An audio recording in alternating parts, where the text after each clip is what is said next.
Hello, I am Christopher Johnson, and this is my presentation about the work I've done with University of Pennsylvania professor Gene Griffin. My work was focused upon using constructive tools to help teach basic concepts and elements, while also developing problem-solving and critical thinking skills. The specific tools I used were deconstruction kits. The objective of a deconstruction kit is to promote learning as it is taken apart. I completed and created deconstruction kits specifically known as debuggums. Debuggums are specifically created as a broken product so that the completer will have to employ a STEM concept to fix it. STEM stands for Science, Technology, Engineering, and Mathematics. The debuggums I created and solved were made with the program Scratch. Scratch is a fun and creative program used to create interactive games, videos, music, and art. I will guide you through its use. First, I will introduce each section. Here on the left is the component area where all the different usable components are located. To utilize these components, you drag them over to the center pane. This center pane is used to determine all functioning of your Scratch project. With it, you decide how each item works, looks, and sounds. The pane here on the right shows you your different objects and the main stage where everything acts. Finally, here at this corner we have the start button. Now I'm going to go through the solving of a debugum. Here we have the Dueling Cats debugum. So first, let's read the directions. A two-player sword fight game.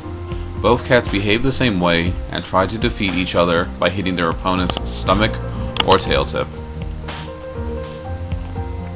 The orange cat on the left is controlled by keys W, A, S, and D, while the red cat on the right is controlled by keys I, J, K, and L.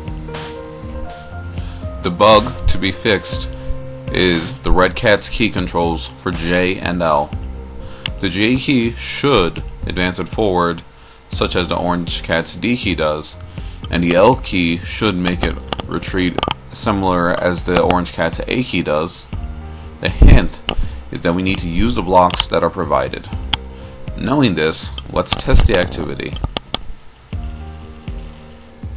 As said, the movement keys for the red cat do not function properly, so I will take a look at the red cat's functioning.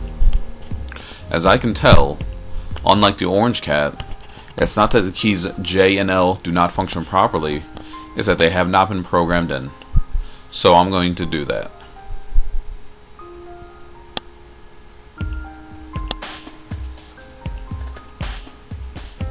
Let's click play and try again. Excellent. Both cats now work as intended.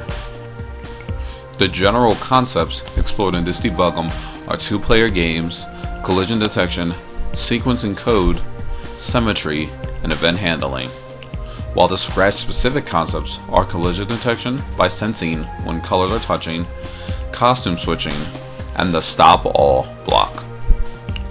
Finally, I am going to guide you through the creation of my own debugum. The debugum I created was the Maze Run debugum.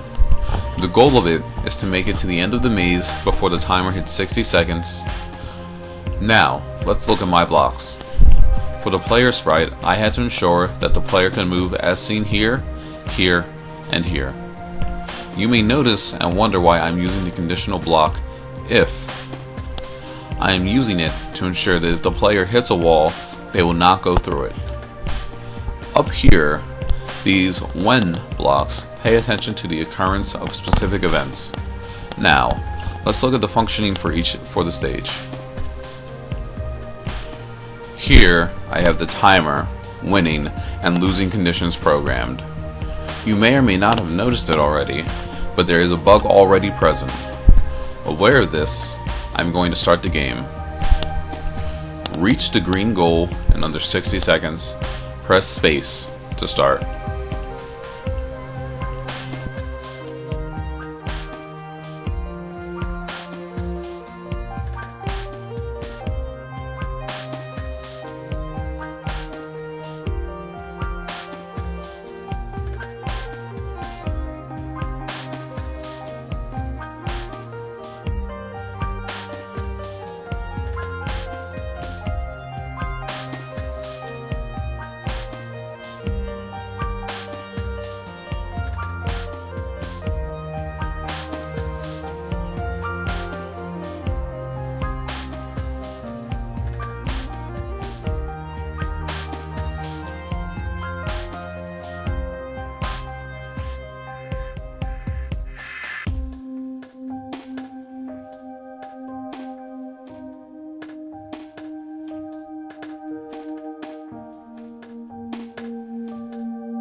Unfortunately, it seems I can't possibly move fast enough to complete the game.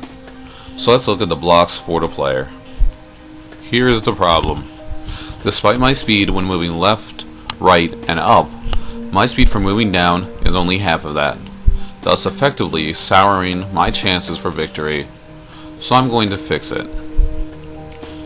A good strategy to use when solving debugums is to recognize or identify any patterns present. This will allow you to recognize the malfunctioning code and potential ways to correct it. Now let's run the game again.